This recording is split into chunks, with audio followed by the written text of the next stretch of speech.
shot him in the lobby, mommy. Death is my hobby, mommy. Street said that God bless the gun with the most body.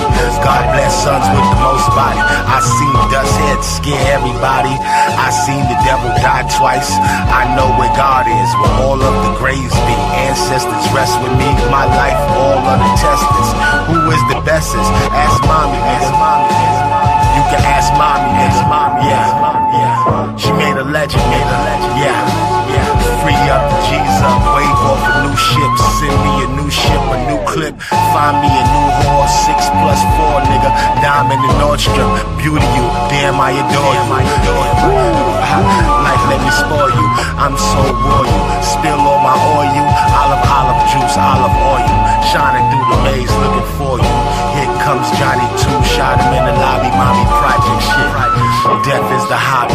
God bless the gun with the most bodies. God bless son with the most bodies. I seen the dust head scare everybody. I seen the devil die twice. Damn, I know where God is. Ancestors rest in my life, test in my life. Test who's the best. Mama made a legend,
took a slurp, I might take a nerd, put him in the dirt. I just raid the stove, I don't see a clerk. Got the purple gun, hit him where it hurt. See the ups, they lurk. See him from a distance, I ain't worried, I'm alert. Catch him in my vision, I'ma aim above the shirt. What you doing, I'm trying to build it. Take a lot, but it's gon' work. Yeah.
See, I ain't never had shit but my strife and my game and my life, and all them's is just hand-downs from my granddaddy limpins. The closest black folks ever came to pimpin', still hustling food stamps for that 94 caddy. How many days can I stretch this box of grits? Shit never quits, I'm a brother, pitching fits or pitching shit. I use my mouth where I lack muscle, anything to make the rent. Yo, you know the hustle, I know the US economy, and I can run it. I'm about to make these $4 in the 400. Ain't nothing happening but the serious gang. While they got billions in the bank, we just got money on the tank.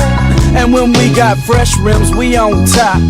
On top of what? When the kitchen table's on hot, gun on cock, but we seen it in the past. Make a fast dash for the cash, be gangsta leaning on your ass. 20s and 10s, it's all about making ends. No need to sin to uplift a California living, but I grin, cause all I remember as a tot was them OGs ganking motherfuckers with the plots. And now the rock is in my pockets, and my spots hot like the Hawaiian tropics. A task force topic, spent 6 months in CYA, even though they is brought in by the CIA. See, I'm a motherfucker that's done some dirt for my meal ticket, but I've learned quick, you got to deal with it. Well, I did for 22 fucking years. You damn straight, my homies relate when we all shed tears. And it's clear to my ear I had to learn that knowledge, cause after 12th grade I had to say fuck college and the mileage. No longer will I waste my time, diploma stuck in my hand, but I'm stuck to the grind. I'm steady mobbing, back to the police station. They checking me, but it's inflation that's doing this taking. No hesitating, can't be waiting, let me do my thing. I was hooked like a thing, but now I'm hip to the skin.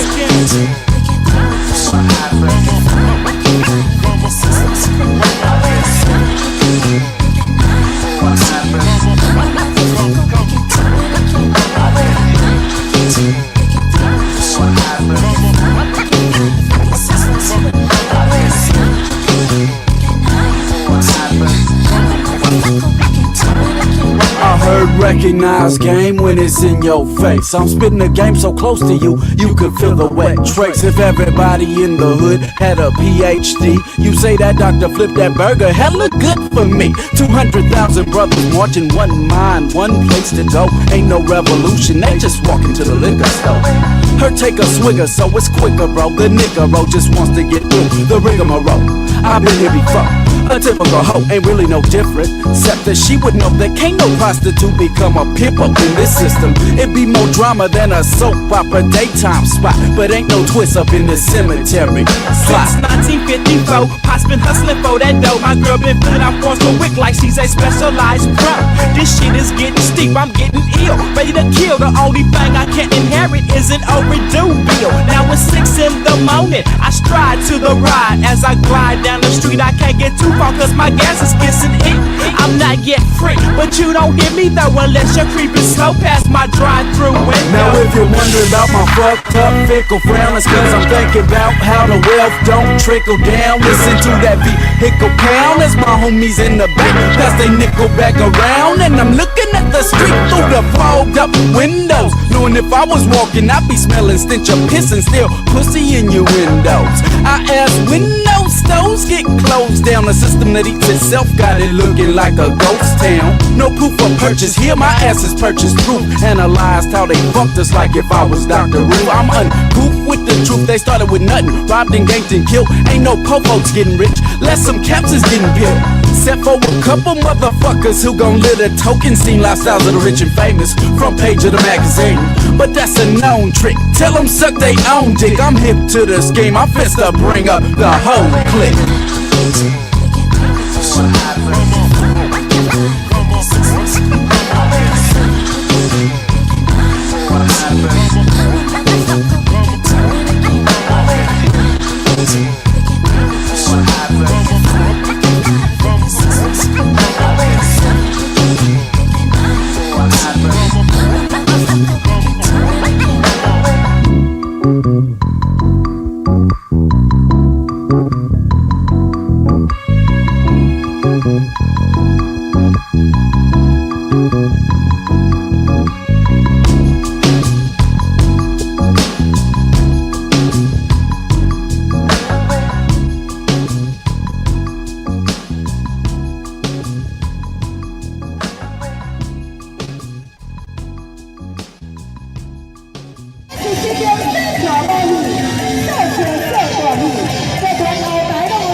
president. He declared, "If Mazu says that you should step up, it is not in order to make money or for personal enjoyment. I tell you, I am like a godson to Mazu. She thinks of me like a godson. I will definitely respect and follow Mazu's will." So who is this goddess who gets involved in presidential politics? Pretty smart to align with the biggest god in Taiwan. Notice it's a woman, but they call it her god. We talked about the feminine masculine principle. God, goddess, right? You would think that they would refer to it as a goddess, but they keep saying God. Mazu is a major goddess in Chinese religion. Historically, she's been viewed as the patron goddess and protector of sailors, and has been particularly popular in the southeastern coastal. Which makes sense because Taiwan is an island. You would think that the fishermen and merchants and the soldiers, the sailors would, want protection. Regions of Fujian and Guangdong, both of which have rich seagoing cultures going back thousands of years. Today, she's especially worshipped in Taiwan. In fact, by some estimates, devotees of Mazu make up around 60% of Taiwan's population. But she's also popular in Macau, Hong Kong, and Chinese diaspora communities all across the world, from Thailand to the US. And this is all the places we go when we travel: Hong Kong, Macau, on the, close to the ocean or the bays.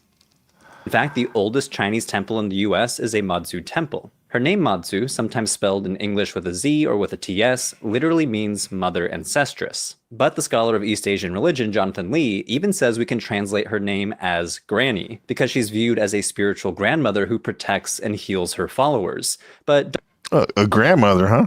We have to get something else, bring something up. Don't let that informal translation fool you. She's also considered a high-ranking goddess, known as Tian Ho in Mandarin or Tin Hao in Cantonese, meaning the Empress of Heaven. She's sometimes identified as a top goddess within the massive pantheon of Taoism, but she technically has no default religious affiliation. When it comes to Chinese popular religion, affiliation really doesn't matter so much. How's it going, Bex? All Good to walks see of you. life and religions, including Buddhists, worship her as a miracle-working goddess who fulfills practical, personal needs. Now, unlike other gods from this is why most of us pray to God, is to get something, right? In return. Let's keep it 100. Do you ever go, God, what do you need from me? What do you need me to do? What's the workings you need me to do? Chinese religion, like the Queen Mother of the West, it's believed that Mazu was an actual historical figure who became a god. Legends tie her to a miracle-working woman from a humble seafaring family, a woman named Lin Moniang, whose name literally means the silent girl from the Lin family. A lot of these gods, they look like they're high, dazed a little bit, in a trance, if anything. It's that one meditation where you cross your eyes and you see the world a little bit off, which may be actually what's really going on. Because apparently she'd never cried as a baby. She may have lived around the late 900s CE during the Song Dynasty. Never cried as a baby. I'm sure her parents were extremely overjoyed.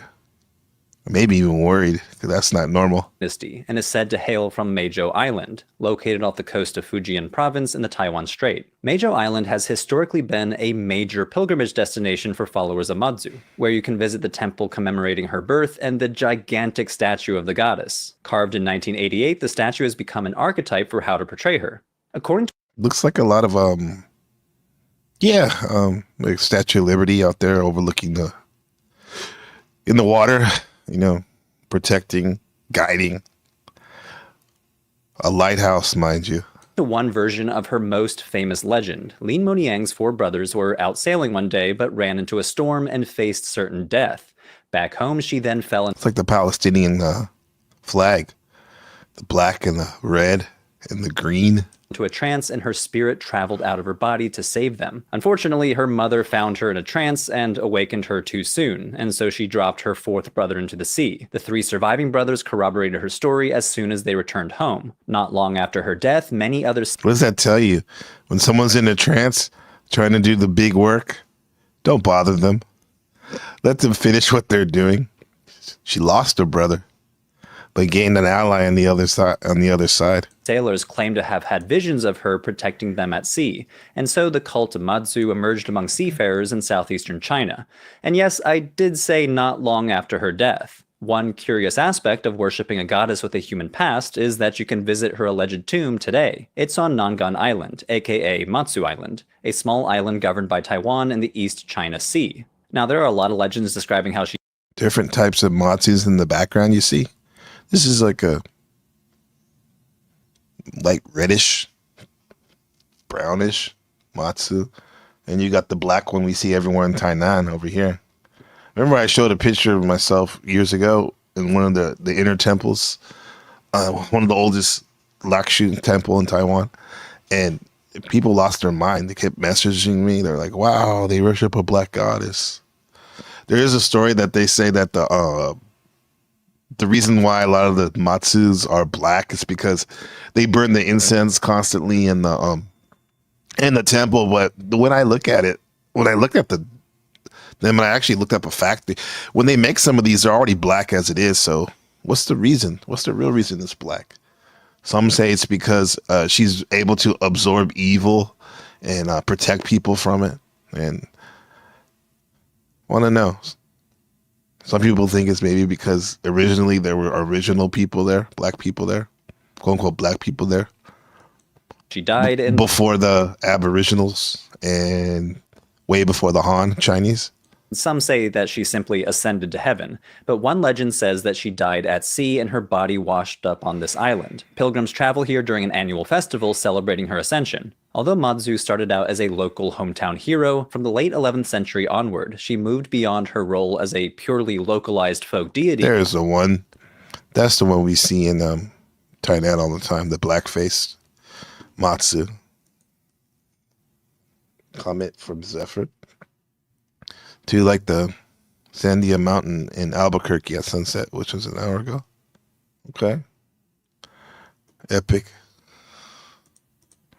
And expanded into one of the most well-known goddesses in the Chinese pantheon, recognized with full imperial honors by ruling dynasties as the Empress of Heaven. She especially became the go-to guardian goddess for sailors everywhere. In 1123, the emissary Liu Yundi claimed that she saved him while he traveled to Korea on a diplomatic mission. The account reads that they ran into a violent storm. 8 ships collided and 7 of them capsized. It was only above the ship on which Liu Yundi was sailing that a goddess appeared at the top of the mast and turned and moved as if she were dancing. Immediately they obtained a safe crossing.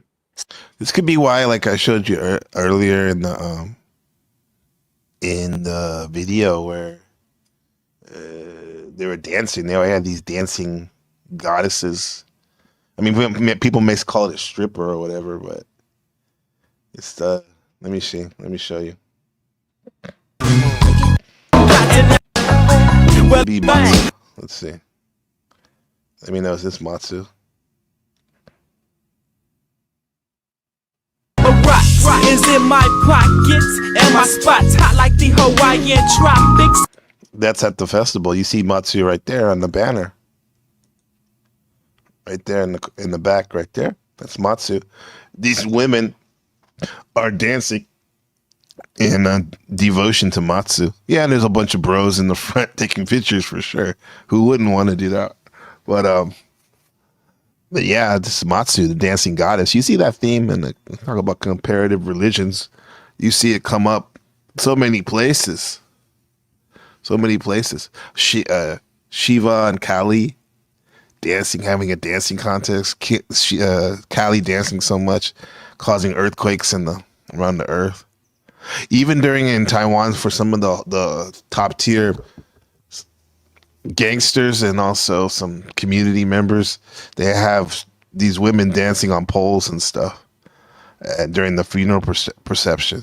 A task force topic spent 6 months in CYA, even though that gang is brought in. Yep, that's the Matsu.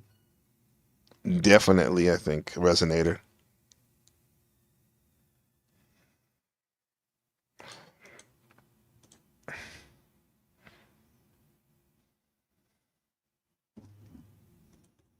Similar miracle stories were repeated throughout the Ming Dynasty, and it was even claimed that she protected the famous treasure fleet of Admiral Zheng He as he sailed across the Indian Ocean. And sometime in the early to mid-17th century, the most well-developed version of her story and the various miracles... Hey, it's a very synchronicity. It's the genie of the lamp in the beginning. Yeah, that was Sean's show that I produced. He's the genie of the lamp, right? Yeah, that's your name, huh? That's interesting. That's more than interesting. I'm telling you, it's very synchronistic. That's it. You call it. You see it. You see it. Let's see. You're rocking with me right now, so I'll bring this up for you. Motherfucker that's done some dirt for my Where's the genie of that? Fast dash for the cash, be gangsta leaning on your ass. 20s and 10s, it's all There's Sean the genie. about making ends. No, That's you.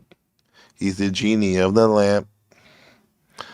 Multicultural, northern exposure. Everywhere I go, I get love from the locals. They buy it, slump it, rock it, pump it. The voice is an instrument, kind of like a trumpet.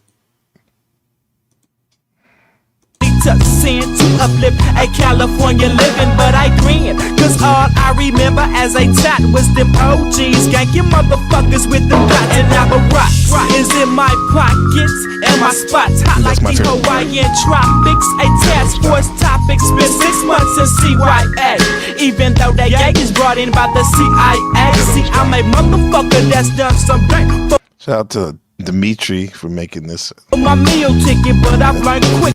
That avatar. You got to deal with it. Well, I did for 22 fucking years. You damn straight, my homies relate when we all shed tears. And it's clear to my ear I had to learn that knowledge. Cause after 12th grade I had to say fuck college.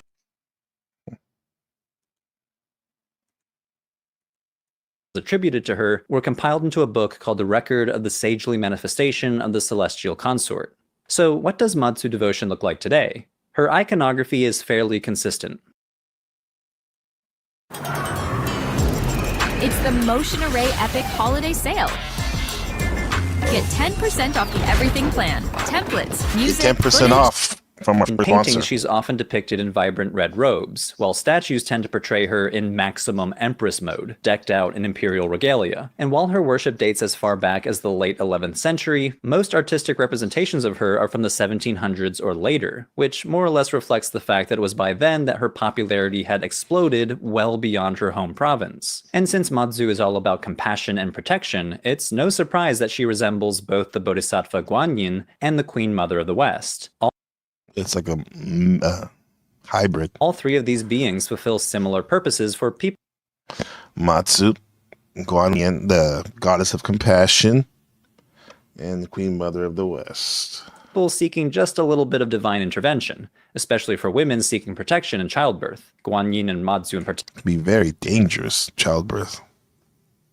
particular are often worshipped together, and according to one tradition, Guanyin helped Mazu's parents conceive her. But people call upon the goddess for all sorts of things. For example, in 2021, one of the worst droughts in about half a century struck Taiwan. In response, thousands of devotees showed up at Mazu temples to pray for rain. And like I said earlier, despite her very specific regional origins, Mazu crosses many different geographic and religious boundaries. For example, consider the Chinese, Vietnamese American Teochew Temple in Houston, where she's featured alongside Taoist and Buddhist figures alike. Her legend This is just like here in Taiwan. There's a mix, like I said earlier, Taoism, Buddhism, and folk religion. are also layered with Confucian teachings, so Mazu blurs the lines between religions. Some of her temples are registered as Buddhist, but the majority of Mazu temples are technically classified as Taoist, such as the historic Tin Hao Temple in San Francisco. But as I said, such distinctions don't really matter in daily practice. Outside of clergy members, practitioners in Chinese religion tend to freely mix religious ideas and practices. Today, she's particularly popular in Chinese diaspora communities. As of 2021, a Mazu shrine or temple can be found in 20 different countries, from Southeast Asia to the Americas, Europe, and Australia. She's very popular in historic Chinatowns in North America, partly because most of the early Chinese migrants to the US and Canada came from the southeastern provinces where Mazu devotion was traditionally strongest. Incense, sticks, what they call bye-bye, to the third eye chakra. And when they settled overseas, their local community guild halls called huiguan were often organized around shrines dedicated to her. And as I said earlier, the oldest continually operating Chinese temple in the US is the Tinhao Temple in San Francisco, which was founded by Chinese immigrants in 1852, and new temples are still being founded. In 2022, Taiwanese American communities successfully lobbied for a state park in Washington state to be built honoring the goddess. All across North America, Mazu temples and Chinatowns often function as Chinese cultural centers. The Mazu Temple USA in San Francisco, for example, conducts ceremonies for all Chinese religious holidays, as well as offering classes on Buddhism, Qigong, and Chinese medicine. It may be hard to gauge how much people are still literally worshipping the goddess at these temples, but she remains an iconic figure, especially for immigrant populations who see her as a familiar face. As we saw with Terry Go, Mazu devotion is also very popular in Taiwan. According to the scholar Jonathan Lee, around 1,000 temples in Taiwan house Mazu as the primary god, and 20,000 temples house her as a secondary god. Many Taiwanese even consider her to be the patron goddess of Taiwan.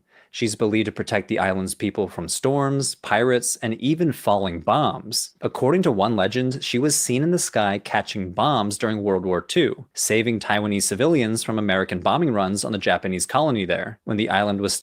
I'm telling you, yeah, this is what I brought up earlier today. Oh, she was catching the bombs, though, huh? Like a hot potato. Yeah, there's some shopping malls, Japanese shopping center that's a mall now downtown in the city center, which is literally on the roof. You can see where it was bombed from the U.S. Still under Japanese control. Historically, the Chaotian Temple in the township of Beigong has been one of the most important cultic sites for Mazu. During the festival season after the Lunar New Year, the township becomes absolutely packed with religious tourists. It's also considered one of the most miraculously powerful temples. If you want some miraculous help from the goddess, go to Beigong. But around the mid-1980s, the Dajia Zhenlan Temple located in Taichung eclipsed it in popularity. The Zhenlan Temple is the starting point of the massive Dajia Mazu pilgrimage. This is a 9-day pilgrimage during which practitioners carry an image of the goddess in a ceremonial litter on a round-trip 300-kilometer journey from her home in Zhenlan Temple to the Fengtian Temple in Xingang. The procession stops at dozens of temples along the way, drawing huge crowds of followers. And this is the biggest festival, this pilgrimage. I do mean huge. An estimated 5 million people join this pilgrimage. Even during the COVID-19 pandemic in 2020 and 2021, around 600,000 people showed up. Devotees will often kneel on the ground, allowing Mazu to be carried over them, believing she will confer protection or good luck. Part of the reason Mazu worship continues to flourish in Taiwan is because of the events of the 20th century in mainland China. In 1966, Mao Zedong launched the Cultural Revolution, which suppressed many popular religious practices in China. But Mazu worship continued in Taiwan and the Chinese diaspora. Eventually, the ban on open religious expression lifted in China in the 1980s, and Mazu worship came surging back. Caretakers of Mazu's original temple on Meizhou Island reopened its worship halls in 1978, only 2 years after the Cultural Revolution technically ended. Not long after, Mazu temples reappeared all across China's eastern seaboard, some reconstructed at a massive scale. The goddess has even inspired cross-strait tourism between Taiwan and mainland China. Taiwanese tourists visit temples in mainland China, and Chinese tourists attend the Dajia pilgrimage. Let's get it.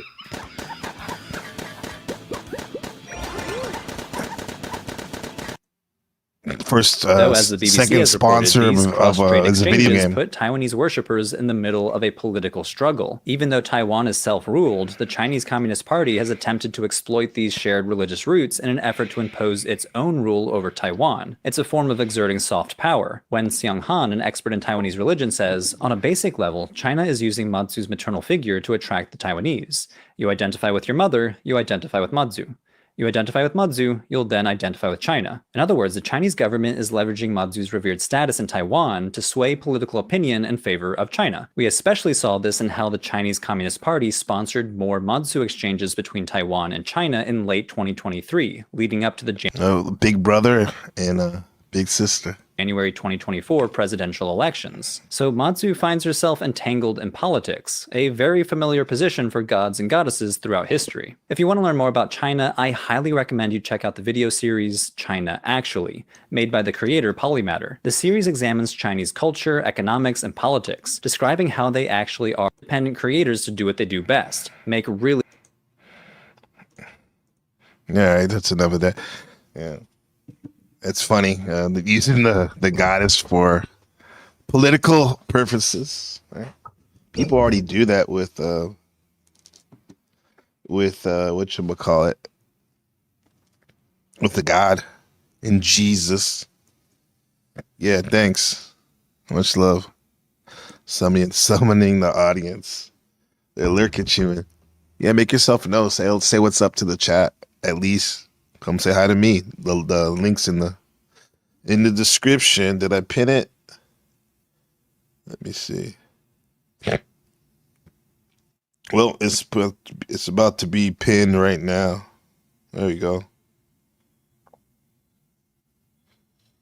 Oh, that's in the wrong chat.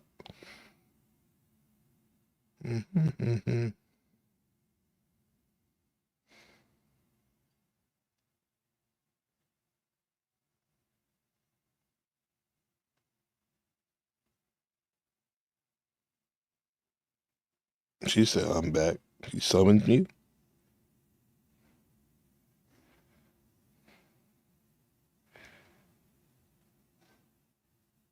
Okay, man, it's pinned. There we go. Yeah, most of the time, goddesses, they do protect, They do protect traditionally, right? But they also, a lot of them have to do with love. Yeah, what is love? Think about that. Give me some what your takes are. Because it's a rather mysterious concept, right? Different languages, other than English, have different types of love. Of course, there's the one we all love, erotic love, right? And there's familiar love, brotherly love, right? Platonic love, sisterly love, etc. It's only in, I think English is the only language I know that doesn't have very many options for the diverse kinds of love that we have.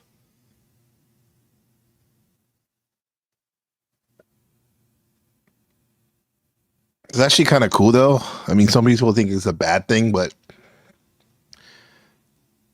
it's kind of mysterious. It makes it kind of mysterious, and you have to figure it out for yourself. Yeah. But, this whole thing about the goddesses, and she is alive, very alive.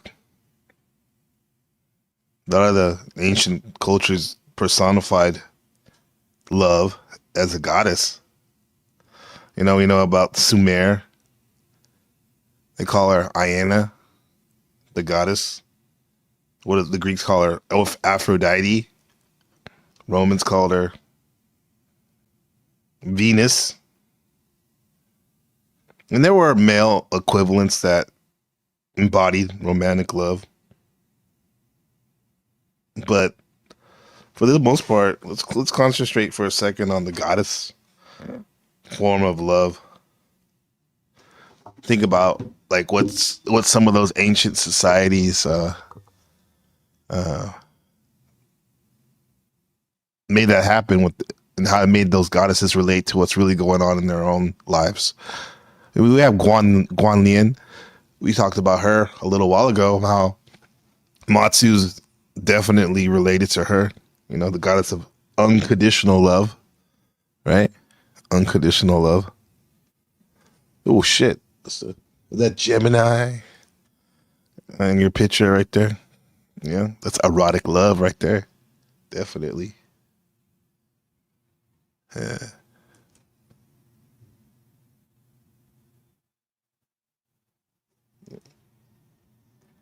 The divine feminine, we hear a lot about that, right?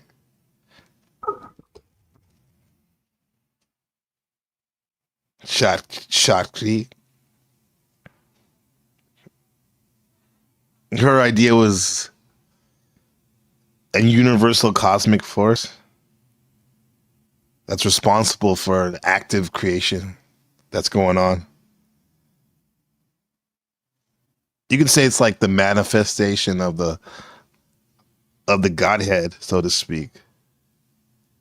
And the idea reached out in India and probably formed several branches of Hinduism. You know? That Shakti is an overflow of a creation aspect of the Godhead. And according to some of their myths, it's responsible for creating and manifesting this whole world that we're engaging with and playing with and learning from. Yeah, she's also responsible for the creation of all living things in the form of sexual reproduction. Because some of these cultures, they didn't have sexual reproduction at first. I think Freud and Jung would misidentify that as the libido, as the motive and the power behind all things. Right? Because all things are actually happening for us to learn from them and maintain them and just continue life, continue this process. It's true though, like a good woman will motivate men to do great things. Yeah. So same thing with a goddess, you know.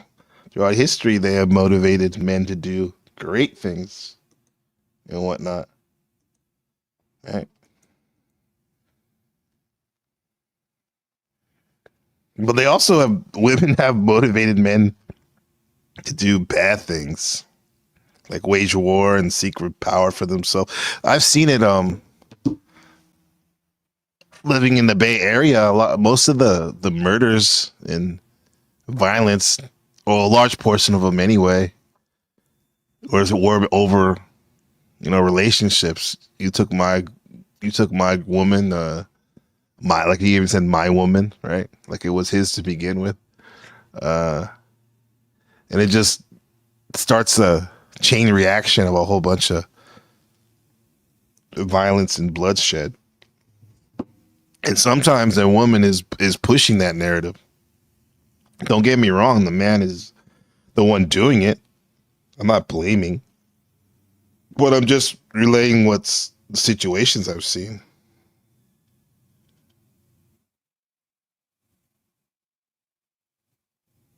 Yeah. Thank God for women that are motivated to continue to procreate for the sake of having children and pleasure as well too. But that's, you can keep the species going, seek out men's with a high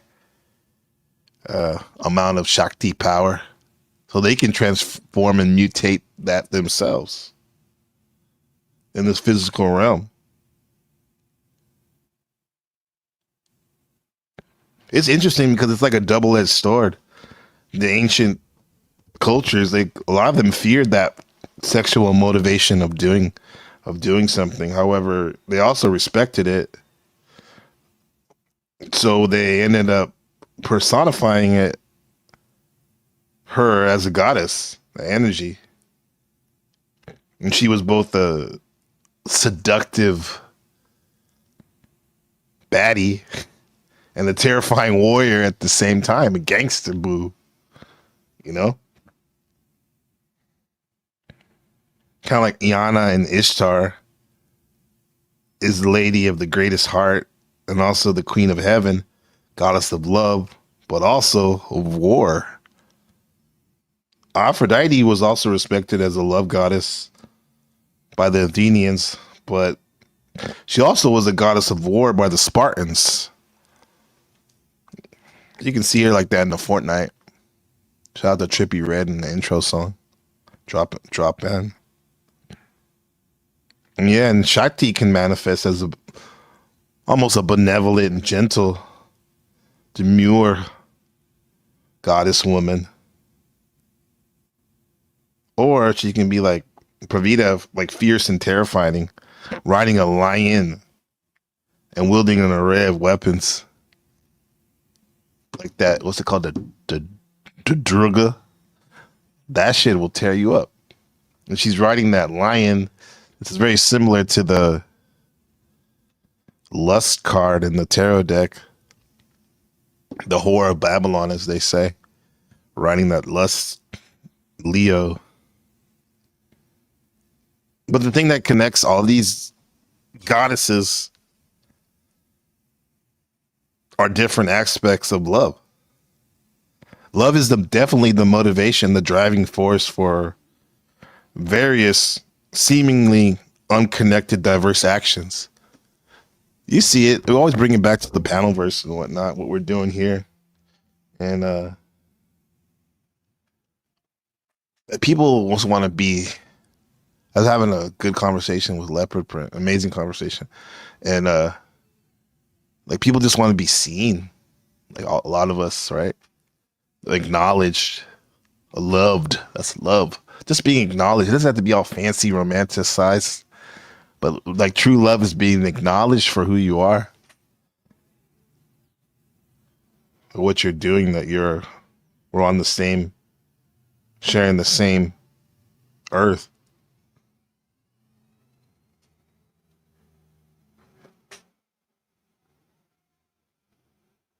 Yeah, you can even see a lioness watching those nature shows. It'll protect her cubs and it'll kill and attack her out of love. Love is definitely what holds society together and keeps men and women together until their children are older, right? And then you see a lot of people breaking up, but it did hold them together. I heard people say, someone said that some foolishness that marriage doesn't keep a child doesn't keep a marriage together. That's foolish.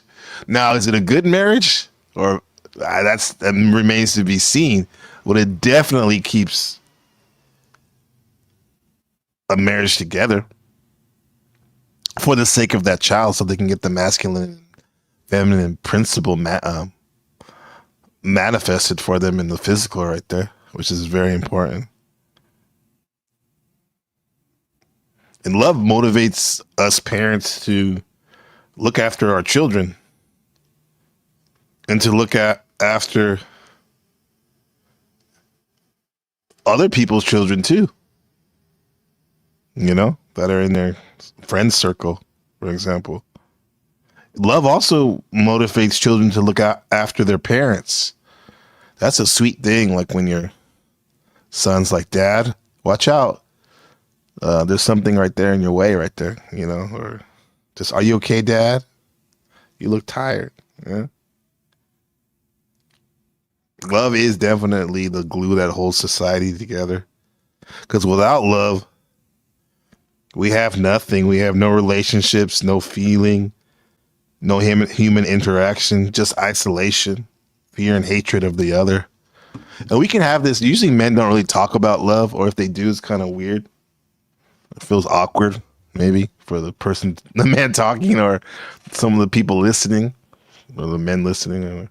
But the thing is the reason I'm talking about is because we've been going so hard in this masculine principle, you know, standing on business and being upright and putting down boundaries and building, that there's another part of us too, that feminine aspect of which, and I think love is definitely well acknowledged in the feminine. You know, you can see it there. It's in the masculine, but you have to peel back some layers sometimes.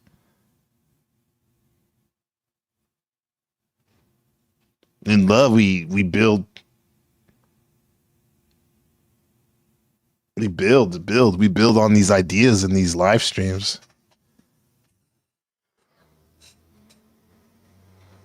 It makes us come together because this is why I live stream and listen to different content, is to build better family, you know, be a better family, and hopefully go from there, build a better society and civilizations.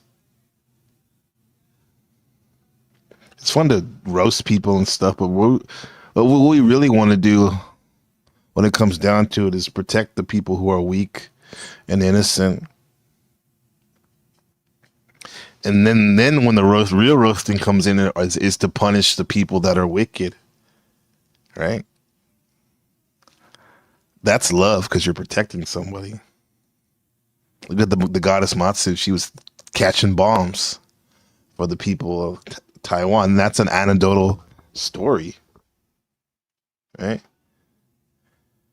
Real enough. Because even when our actions are harsh or terrifying, the ultimate motivation is love for others. When you have to show discipline and hold up your boundaries, it's out of love.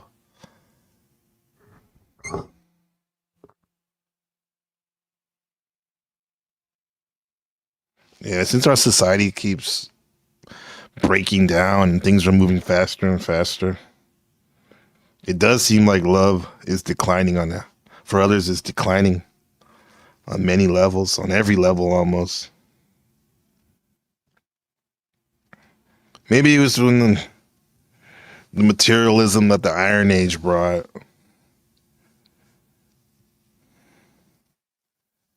I don't know. What do you guys think? I think it's worth examining love from a philosophical perspective. I did it before on a Kant live stream. A machine came up. That was cool.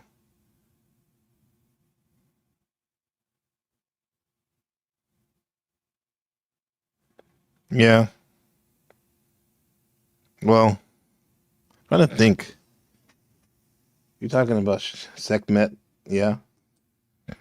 I heard that. I'm thinking about Brahma right now. So, because Brahma is a name given to the ultimate reality, the source of consciousness, which is self-emerging, we could say, unceasing, boundless, one without a second, without end and beginning. Should I go on? Let me see. Outside of space and time. However, it's also incorporating the entirety of even a tiny sliver of this infinite moment we're in right now. Jivas were they call them the individuated souls who are separated from the source of consciousness. Usually they compare them to a drop of water that are part of the ocean. And this separation from source is pretty much just illusionary and temporary. And it's contingent upon their identification with the body that was given to them to inhabit and manifest physical reality in a particular point in the space-time we're living in.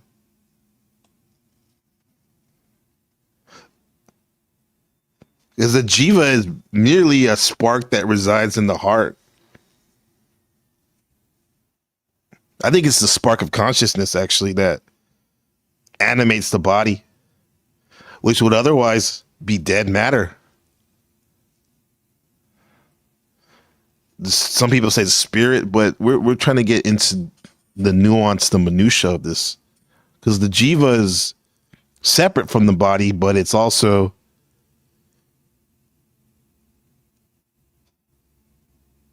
encased in it just by its material existence. And consciousness is forced into the, I guess if you're a Gnostic, you say the prison of a physical body through various layers of dimensions that cover each other like the layers of an onion.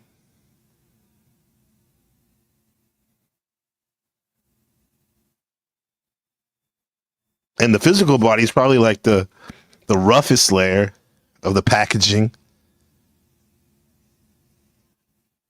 And there are several other layers, such as like what do we like to say, emotional, or which we can get into, especially in this coming up in March, that's Piscean months, right? Or the astral body. And also there's also what they call like casual bodies. And they all different in their refinement and what they represent.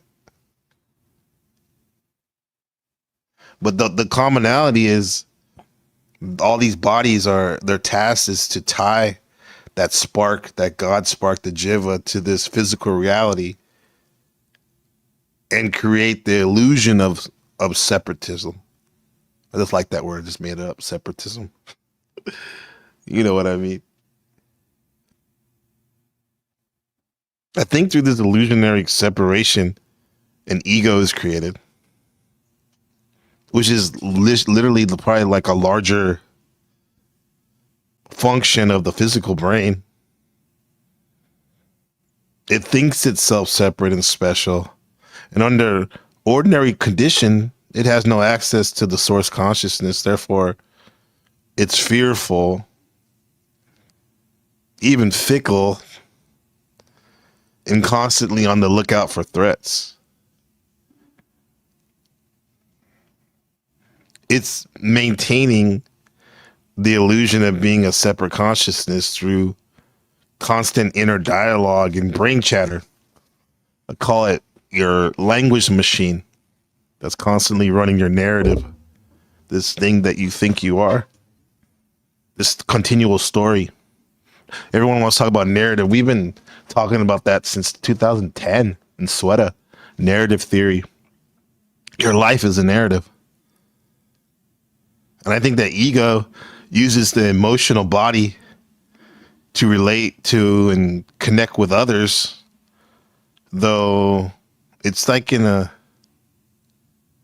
in a weird way that even the emotional body is largely shut out, and the ego like rarely relies on the intellect to interact with others in the world, because it's more so on the defense all the time. Like we said, on the lookout. That's what its main modus of operating is.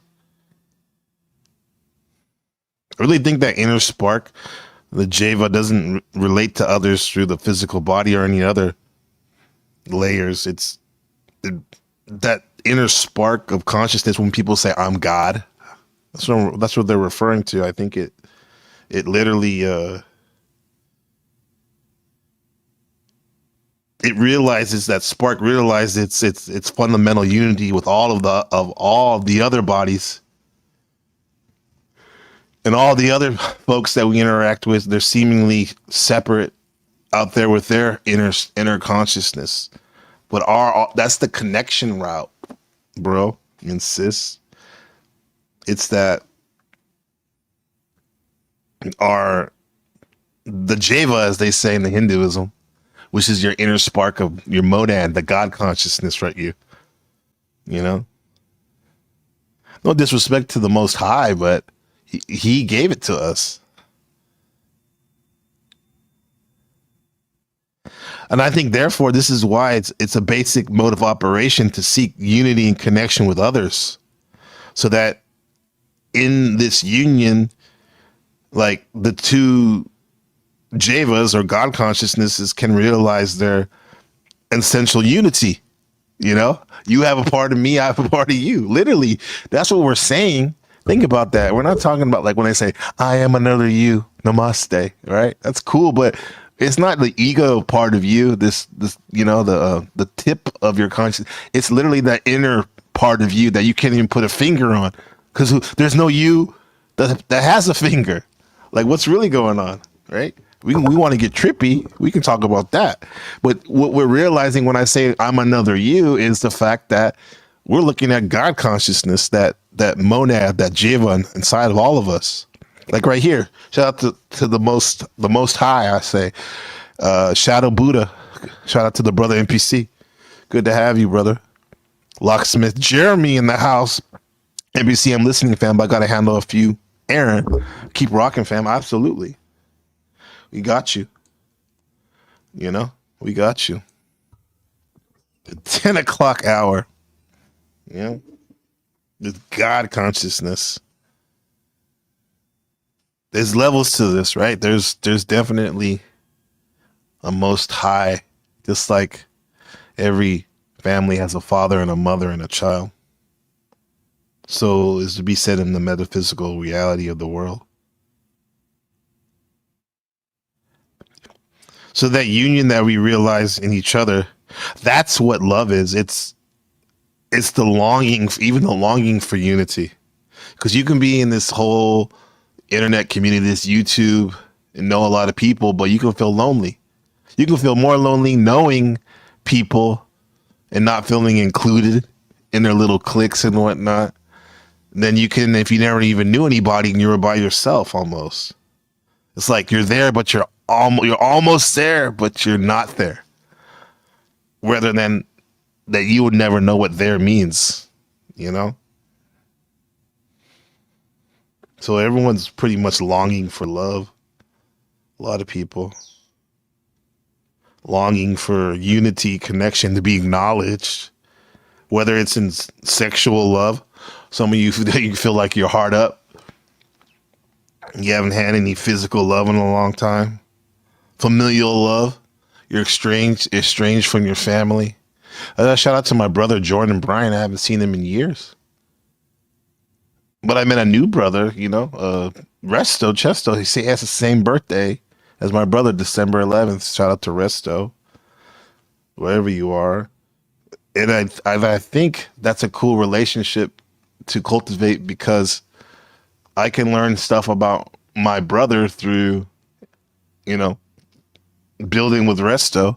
Because even though, yeah, Resto and my brother Jordan are, you know, two different people, there's something to be said about having the resonance of being born on the same day.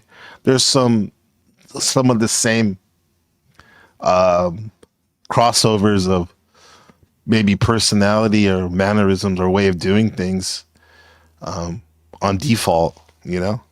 But so, yeah, let's just look at those relationships when you meet somebody that has the same birthday as someone that you care for and respect, and see if there's a commonality there, right? Or compare it. You know, we compare religions and whatnot to see what the commonality is. You can do the same thing with with the people you meet in terms of using that astrological language. We all seek unity, really. And we do recognize our own souls in others when we're just chopping it up with them. When you're having a really in the moment, right? We see our own souls in others when this happens. You may misidentify or misapply the basic longing as something else. However, it's definitely what motivates us to move through life, right? We seek out companionship, friends, and we want to start families, get an education, a career, etc.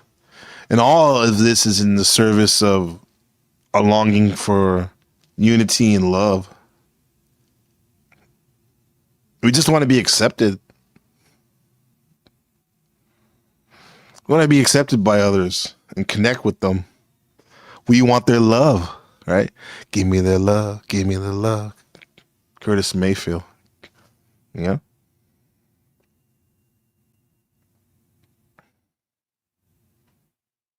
Give me your love. Give me your love. You literally feel the love in your heart because that's where that Jiva is located. It's in your center, that God spark. You feel it when someone hugs you. The two of you are recognizing your unity, the oneness. And then you literally, your Jivas, your spark, your God spark are rejoicing. Feel that warm feeling. The closer we are to someone, the more physical, emotionally, and in touch we are with them. It literally causes a vibration of compatibility. The more you feel love between them, you get that shiver sometimes. You know, in the Brahma, the Jivas exist, and it's that great link of the ocean of the consciousness connected to each other. It's not even linearly, it's non-linear, and the connections are non-linear by love. I mean, I found my wife through yoga. I mean, in the human body, the union with the divine, they call it yoga. It is achieved through that power, you know, of Shakti. You'll learn if you like study yoga on a visceral level that the yogic system, the Shakti resides at the base of the spine. Right? And it's compartmentalized as the goddess because it's easiest for the human brain to comprehend her in that way. I think that's the reason they do that. And on the other end of that is the crown chakra, right? And that's where Shiva is, the male aspect of the divine, pure, how we say, unmanifested universal consciousness resides there.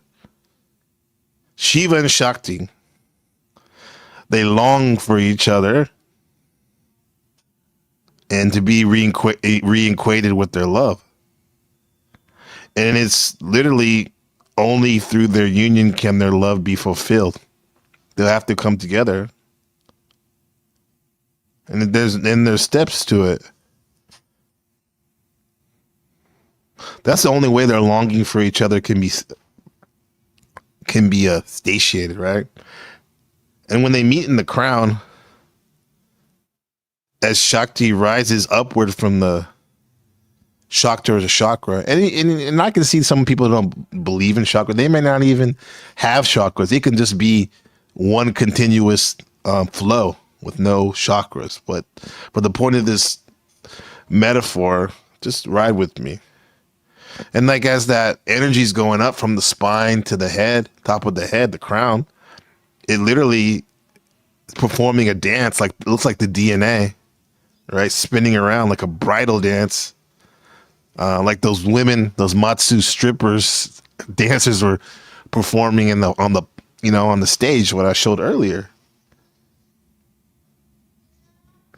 They're dancing and they're literally extinguishing their dualities. They're becoming one in the dance. You ever done that before? You're so gripping somebody, you're grinding. Back in the day, we used to call it freaking each other on the dance floor. You're like one snake. And then it's through that you return to your true nature as a non-dual Brahman, aka God consciousness. And it is in that moment of the union that all desires and motivations are extinguished, and the jiva, the God consciousness, the God spark in you is returned to unity and pure love. And it doesn't long anymore to perceive itself as separate from others. Finally, it recognizes that all of us are just diverse manifestations of the same consciousness, in that this is what's going on at the deepest core. And in this union, only love exists. Just knowing that the existence and feeling that the existence of the Jiva, the God spark in all of us, is filled with entirely with love. It's everywhere, and everyone's pulling from it and extending and reaching for it in all directions. You can't even describe it with the words. We're trying, we're pointing at things. Because only in love and compassion can we recognize and realize God, Brahma, the Most High, consciousness. We all fall in love with one another, because We long for this unity. And with, with the other, we're motivated to have sex for sure. Not only to propagate the species and therefore manifest the creative power of the divine, but it's also because we literally, when we make true love with somebody, we get a glimpse of the absolute unity in the moment of that orgasm. It's literally the unification of the opposites coming together. And when the two souls are attuned to each other, they experience ecstasy, and right? That's real passion. That's the passion of love, I'll call it. We temporarily are returned to this non-dual existence for a brief moment.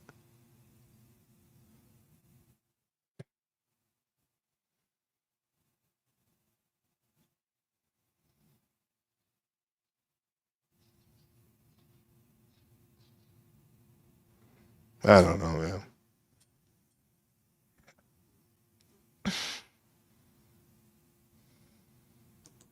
Comment from Shadowbow, though. Warmth feeling all day. Ungod, bruh.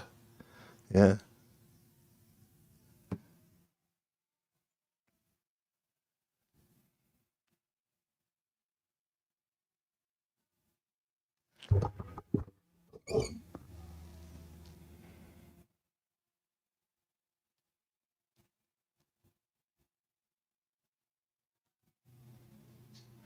The meaning of matter and antimatter.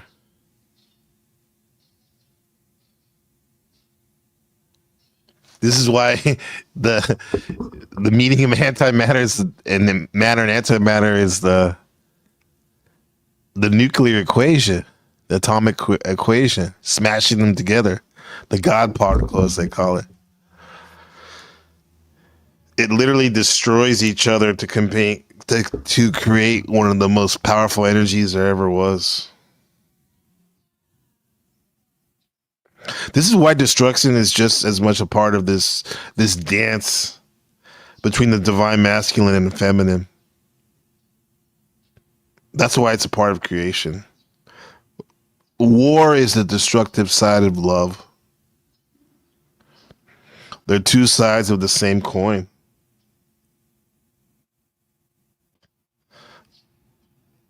Love is what holds everything together.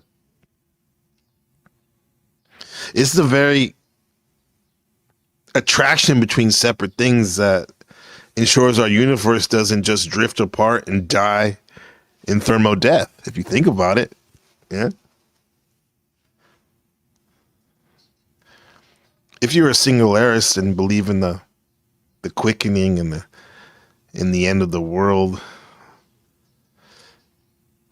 then you may think that there's going to come a time when time has run out, of course, when I'll use the metaphor of Shiva. Shiva dances this universal destroying dance of destruction, which is basically the truth, because the truth destroys all falsehoods. But it's literally a bridal dance between Shiva and Shakti. That is the true microcosm, which also applies to the macrocosm. We can destroy our material ties and attain liberation by bringing down the masculine and feminine divine forces together. But when they meet in the crown, in their bridal dance, it results in this orgasmic explosion of light. You feel it. You all feel it. And all the material bounds are unwinded and alienated for a moment, and you can finally be free to exist in this non-dual form. You feel as one. It doesn't have to be all new agey and whatnot, but the feeling that like you can show yourself better than I can say it. Shout out to Uncle Fatty. Yeah.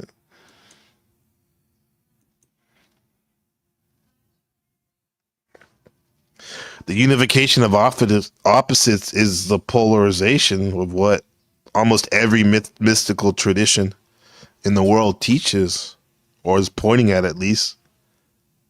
And they might employ different language and imagery depending on the cultural context, but that's what's really going on.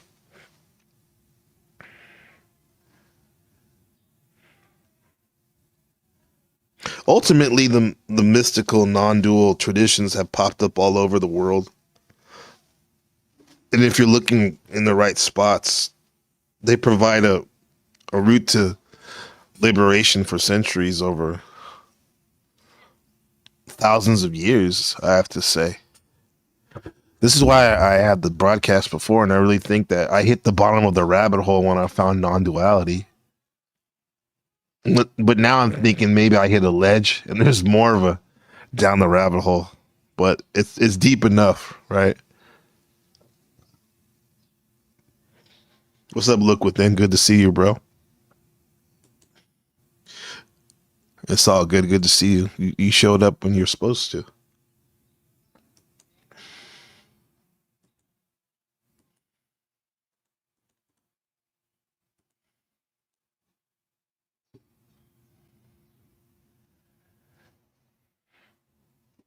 You showed up when you were supposed to.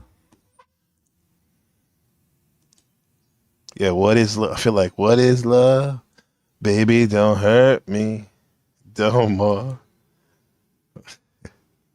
What is love? Yeah. It's funny to talk about it when really you can just point yourself at it. Yeah. Well, I mean, a side note. I was going to play this love video I made back in the day, but what books are you reading right now? And then we'll get back to this love. Let me show you some of the books I was reading. I was a while back, right? But this is what I was fucking with. What helped make me who I am right now. On a side note, let me show you where I'm at, where I was at in my head. Some of these books have influenced me. And he's chilling. Shout out Buddha, hey, he's chilling. The crazy mama is chilling. Yo, my girl Zephyr is chilling. Yeah, yeah. Some of the books, that provide the content, so I can interpret some of these symbols, the stuff that's going on. I definitely think, speaking of love, and the title of this broadcast is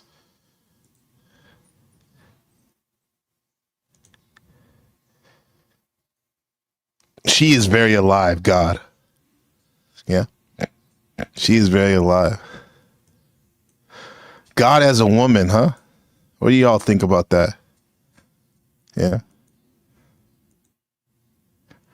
And this is not necessarily saying that God is it's the she we're talking about. It could be she is alive, God, like we're telling God, or she is alive, who is God. What do you think? What do you think is going on? Yeah?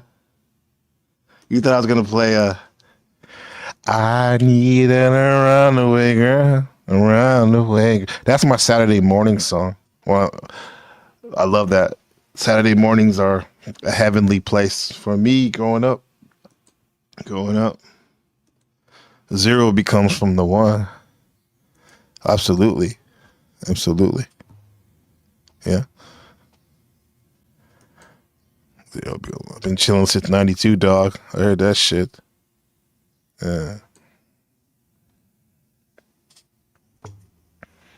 Yeah, so she is alive, God. And then we started talking about the goddess Mazu, to reset the topics last night was the 60th anniversary, when the celebration that only comes around every 60 years in Taiwan, where it's the pilgrimage of Mazu, and it's a special version of it.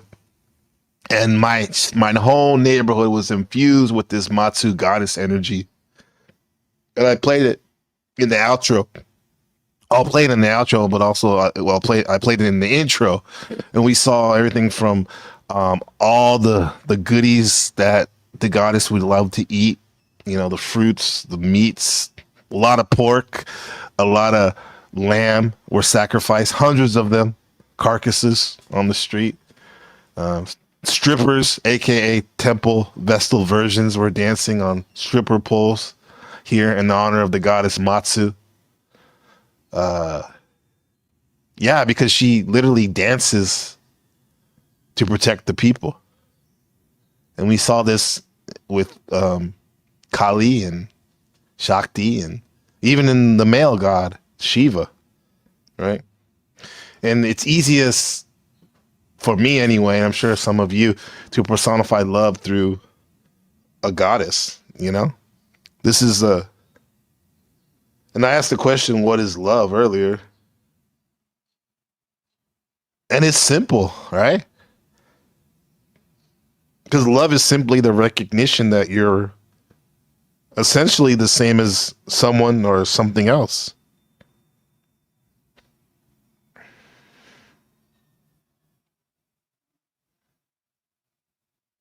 I truly think the more art I create, because the more art I create, the more I love the world. I see the commonalities. So when you love someone or something so deeply, you literally incorporate into your sense of self. And when your sense of self expands to include the entire universe, you realize that love or oneness is essentially the truth.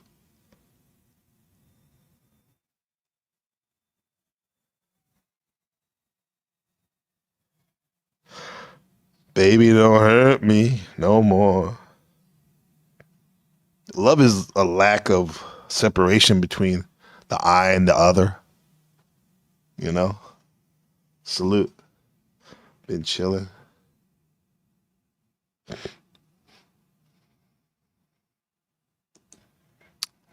See, comment from Look Within.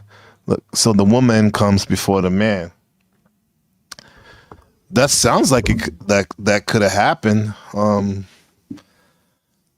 then we have the arguments, or that the original man or human created themselves out of triple dark blackness in space. But I wasn't. Well, maybe I was there and you were there too. We just don't remember. But from our physical time on terrestrial Earth, the woman bears the child. But before that, the sperm interjects that egg with the divine intelligence. So, yeah, we got to break that down even more, because I think we only can point at these big questions rather than define them. Well, we can try though. Shadow Buddha with a comment. Been chilling since Carlton C Note was headed down to MacArthur Park with Gucci bags. Fresh Prince hashtag. Yeah, he was at MacArthur Park right there, man. South Central, where the lynch mob dwells. Hitting fools up with the fat ass L. Carlton with his do-rag. Shout out to Speak Easy and Resto Chesto and Shift. I said to the cabbie, yo, home, smell you later. Oh, yeah. Look at my kingdom. I was finally there to sit on my throne as the Prince of Bel-Air. Well, Shift from the one and only. Well, there was a woman gods before the Abrahamic gods conquered. That's right. There were woman gods. Right? There are woman gods, definitely. I think that's what in where the Kaaba was in Mecca, there was a lot of female deities there going around. Right? If I'm not mistaken.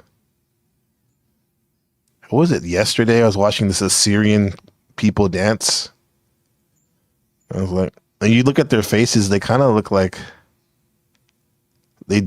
like those statues from the Phoenicians. We'll have them in the background while we talk about love and the goddess worshipers. Let's see what's going on. Assyrian dancing.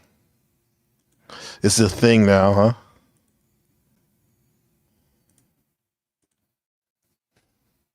We'll have them dancing as we speak of love and the goddess worship. Comment from Shift, the one and only. Mankind definitely has worshiped women at a higher order. Yeah, they do, huh? Always comes back to that. It seems to always come back to that. Yes, we worship the men. It was like we worship the women gods, but then we theorize about the men, revere the men, the the male gods. That's what seems like what's going on, or something like that.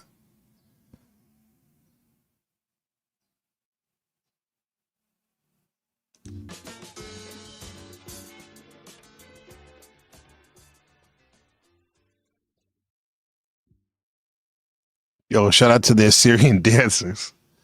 I mean, anything sounds good almost with Black Moon. You know what I'm saying? Yeah. Just a little shift with the comment. Watching that movie Downfall, basically it's the Austrian painter's final days. The women were loyal to him, to the hip. It was surreal seeing their eyes, knowing they would be gone, but still stay. Madness, yeah.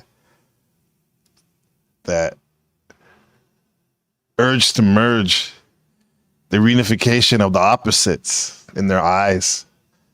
And when a woman looks at you, almost through you, trying to search for that spark, that Jivas, that God spark, the monod. Yeah. Music stream. Yeah, partly. What's up, Remington? Yeah. And partly. I mean, we had the panel open for the link is pinned. That movie tells you how sinister real brainwashing is versus good, sincere love. It's very fascinating. Yeah, I bet. It sounds fascinating. I never heard of that movie. What's it called? Downfall? The Downfall. Yeah. I'll check it out. Thanks, bro. Yeah. Well, what's really going on? I've been here an hour and 39 minutes. I'm gonna play the outro. If y'all want to come up, here's your chance. Let me give you one more video before we go. Our topic: what is love? Yeah, we're speaking about the goddess. She is alive, and God too. She is very alive. God is the topic of the broadcast. You know, who we got? What are we doing today? Shall I do this? Or what? Wake up channel. Oh yeah, I wanted to show this earlier. So if you want to come up. This is your chance. Yeah, we're gonna get the day started in the squish reality. Got things to do. Glad you're here. Happy all you guys watching. I love it. I love it. Yo, where'd you get that shit? My brother. Big hit man.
Your hand. Pussy.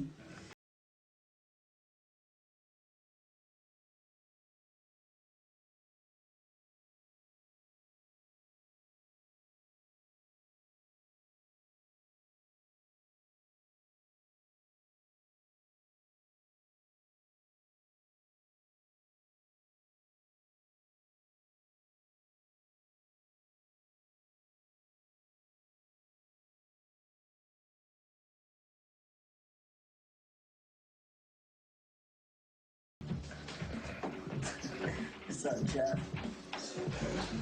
Chilling. I'm man fucked up right here.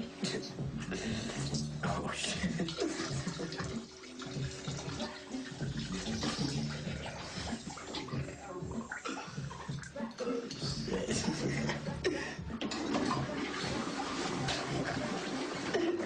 Yo, that we got you that.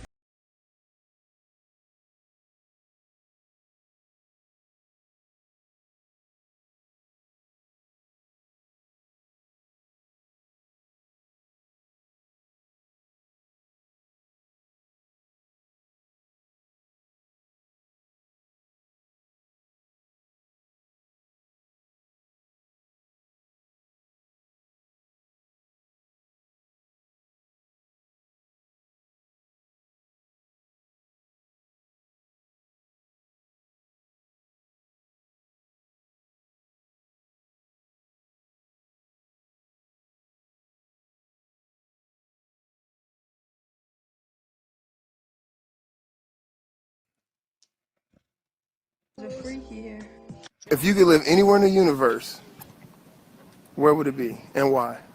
Pluto. Stay away from suckers, man. If you Far. You get that shit. Yeah, big hitman, man. Big hitman. One more time for your mind. She is very alive. God? She is alive, right, God? Yeah, it seems like she was alive. That goddess energy was alive once again in my neighborhood. Still is. On this full moon of Gemini, the Mazu goddess celebration. You'll see it in the outro. Everyone was out and about, regardless of what religion you were. They wanted to experience what was really going on.